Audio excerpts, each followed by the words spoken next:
Ok, bien, entonces vamos a hablar sobre el ayuno. ¿Qué es ayunar? ¿Okay? Ayunar en el Islam requiere que la persona se abstenga de comer, beber y tener relaciones desde el amanecer hasta el atardecer o hasta el ocaso. ¿Okay? El Corán dice, Ya ayyuhallazina amanu kutiba alaykumus siyamu kama kutiba alallazina min qablikum la'allakum tattaqun. Oh creyentes, se les ha prescrito el ayuno, al igual que le fue prescrito a quienes les precedieron, para que alcancen la piedad. Entonces el Corán dice que el ayuno es algo que se nos prescribió a nosotros, que le fue prescrito a las naciones que vinieron antes de nosotros, o sea, a las naciones que siguieron a los profetas anteriores, y que el propósito del ayuno es alcanzar la piedad, ¿ok? Es alcanzar la taqwa. ¿Okay? Sé que muchas personas describen el ayuno como diciendo los musulmanes ayunamos para sentir el dolor que sienten las personas que no tienen que comer. Eso es uno de los beneficios que encontramos al ayunar, pero no es necesariamente la razón por la cual ayunamos. Nosotros ayunamos porque se nos fue ordenado en el Corán. ¿Okay? Y si quisiéramos derivar una razón de por qué los musulmanes deben ayunar, es para alcanzar la piedad. ¿Okay? Y claro, pues obviamente alcanzamos la piedad cuando sentimos lo que los pobres sienten cuando no pueden comer, cuando sentimos empatía por las demás personas. Entonces, sí, todo eso son beneficios de el ayunar, pero no es la razón por la cual ayunamos. La razón por la cual ayunamos es porque se nos ordena esto en el Corán o porque Allah subhanahu wa ta'ala nos ordenó esto en el Corán. ¿Okay? Entonces, bien, vamos a la próxima parte, que es ¿quién tiene que ayunar? Tiene que ayunar todo musulmán, hombre o mujer, ¿ok? Que sea adulto, o sea, que haya alcanzado la pubertad. En el Islam, cuando una persona alcanza la pubertad, se considera lo que se llama mukallaf, ¿ok? Que es responsable por su persona ante Allah subhanahu wa ta'ala. ¿Okay? Una persona que es mukallaf es responsable por sus acciones ante Allah subhanahu wa ta'ala y por tal se considera un adulto en el Islam. ¿Okay? Entonces, una persona que no ha llegado a la pubertad, si no reza, no va a ser cuestionado por sus rezos. ¿Okay? Pero una persona que alcanza la pubertad, si no reza, sí va a ser cuestionado sobre por qué no rezó. Y, por ejemplo, un joven que haya alcanzado la pubertad, digamos, a los 12 años y no está rezando, no va a tener como excusa en el día del juicio, cuando Alá le pregunte por qué no rezaste, no puede usar como excusa mi mamá no me despertó o mi mamá no me recordó, porque ya una vez que entra en la pubertad, él es responsable o ella es responsable por sus acciones. ¿Ok? Entonces se considera lo que se llama mukallaf en el Islam, en árabe, que viene siendo una persona que es responsable por sus acciones ante Allah subhanahu wa ta'ala. Entonces, todo musulmán, hombre o mujer, que sea mukallaf, o sea, que haya alcanzado la pubertad, debe ayunar en el mes de Ramadán. Sé que muchos padres, a veces sus hijos tienen 14, 15 años, ya han alcanzado la pubertad, pero los padres les dicen, no ayunes cuando vas a la escuela, o si tienes que ir a jugar fútbol, hoy no ayunes. Pero debemos tener en cuenta que si el niño ya alcanzó la pubertad, no es un niño, es un adulto y es responsable por su ayuno ante Allah subhanahu wa ta'ala. ¿Okay? Entonces, toda persona que alcanza la pubertad debe ayunar. Las mujeres en general es más fácil saber cuando la niña ha alcanzado la pubertad porque se representa con el primer sangrado menstrual. Puede ser en cualquier edad, entre los 9 años y los 14 años de edad. Lo que quiere decir que si una niña recibe, en general, aunque hay obviamente casos excepcionales que pasa después de los 14, pero si una niña tenía 9 años y le llegó su primer periodo menstrual, ahora se le hace obligatorio comenzar a ayunar y comenzar a rezar los 5 rezos diarios. Por eso en el Islam se nos incita a enseñarle a los niños desde la edad de 7, porque hay personas que les llega la pubertad más temprano que a otros, tan temprano como a los 9 años, y van a tener que empezar a ayunar y a rezar, y es un cambio muy fuerte de no hacer nada, ahora tener que empezar a rezar 5 veces al día y ayunar. Entonces el entrenamiento debe empezar a partir de los 7 años. Como dijo el profeta Muhammad, sallallahu alaihi wasallam, que dijo, enséñenle a sus hijos a rezar a los 7 años, y si a los 12 años no están rezando, los deben poner de castigo, o sea, los deben castigar o los deben reprimir, ¿verdad? Entonces, se le da un castigo a la edad de 12 si todavía no están rezando, pero siempre y cuando sea que no le ha llegado la pubertad. Si ya sabemos que le llegó la pubertad porque es una niña y le llegó el periodo menstrual, o porque es un niño y ya cumple con todos los requisitos de haber llegado a la pubertad, entonces debe estar rezando incluso antes de los 12. ¿Ok? Entonces, el asunto de la pubertad obviamente es diferente de un país a otro, de una raza a otra, de una persona a otra. Incluso dentro de una misma familia hay grandes diferencias. Tenemos familias donde una niña le llega la pubertad a los 9 años y a la hermana le puede llegar a los 12 o a los 13. Entonces, eso depende de cada persona. En el caso de las niñas es más obvio porque se ve el sangrado. En el caso de los varones se cuentan más cosas, como el cambio de voz, el vello facial y cuando tienen el primer sueño húmedo. ¿Okay? Si cumplen con estas características, entonces ya la persona o el varón ha alcanzado la pubertad y debe estar rezando y debe estar ayunando. ¿Okay? Entonces, todo musulmán, hombre o mujer, que se considere mukallaf o adulto islámicamente, que tenga sanidad mental, o sea, una persona que tenga síndrome de Down o que tenga Alzheimer's o que tenga algún tipo de retraso mental, no tiene obligación de ayunar, aunque si quieren ayunar se les puede permitir ayunar, pero si a mitad del día los encontramos comiendo, no hay que decirles nada porque eran personas que por su estado mental no tienen obligación de ayunar y no van a ser cuestionados por eso en el día del juicio.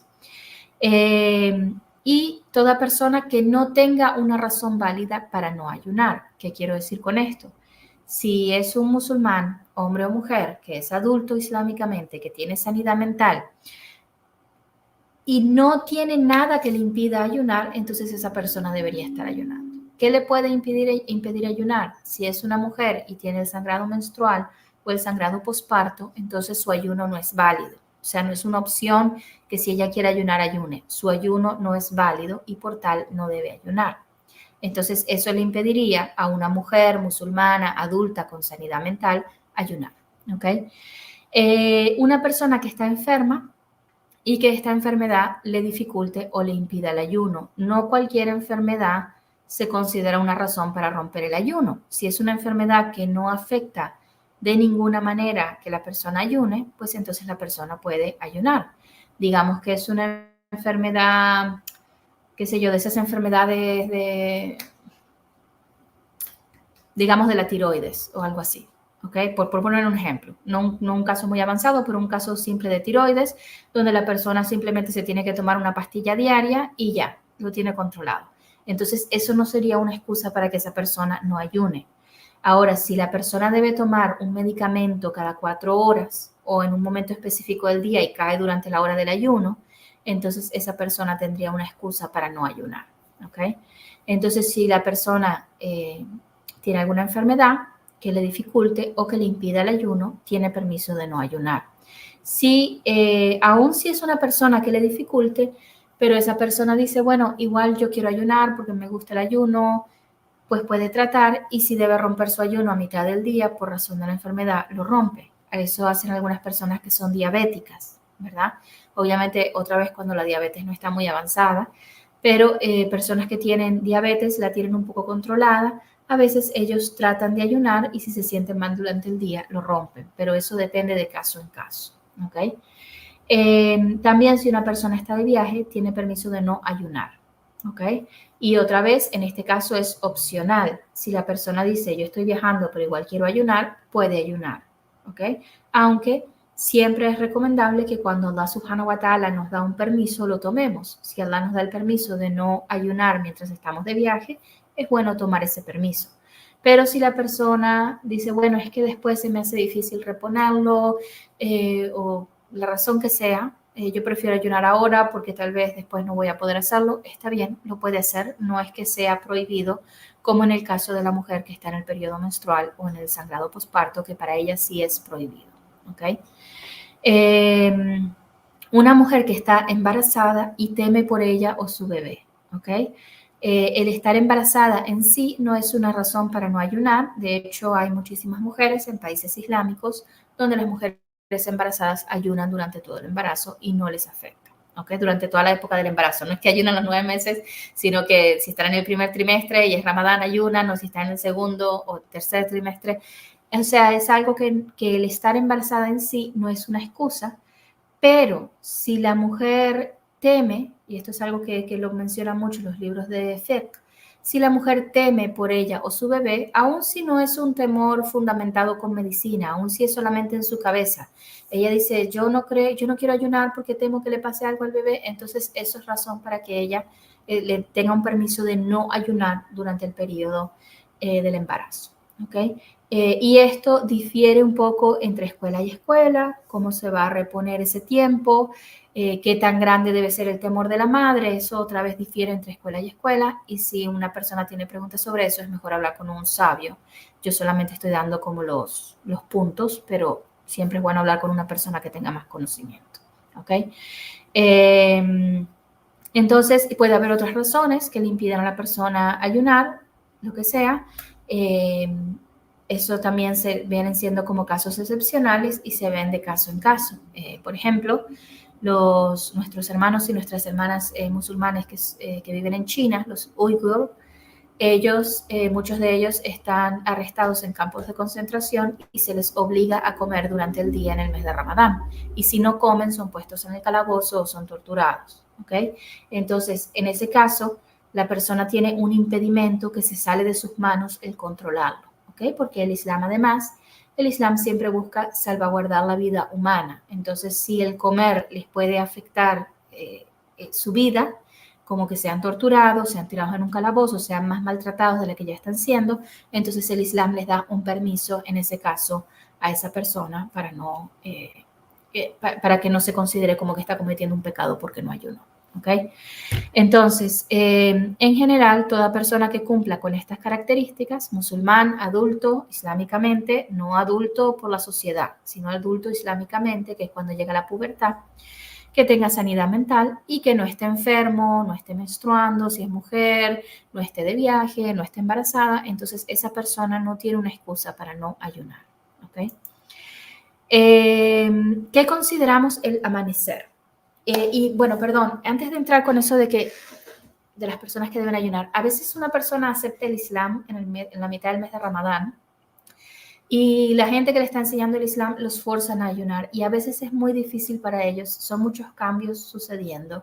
Eso es mejor pasarlo con una persona de conocimiento y eso se ve de caso en caso. En la época del profeta Muhammad, sallallahu alaihi wasallam, él dio excepciones a nuevos musulmanes cuando eran muy nuevos en el Islam, incluso para los rezos, incluso hasta el punto de decirles que rezaran menos que las otras personas al principio. ¿Ok? Pero eso el profeta lo hacía viendo caso por caso.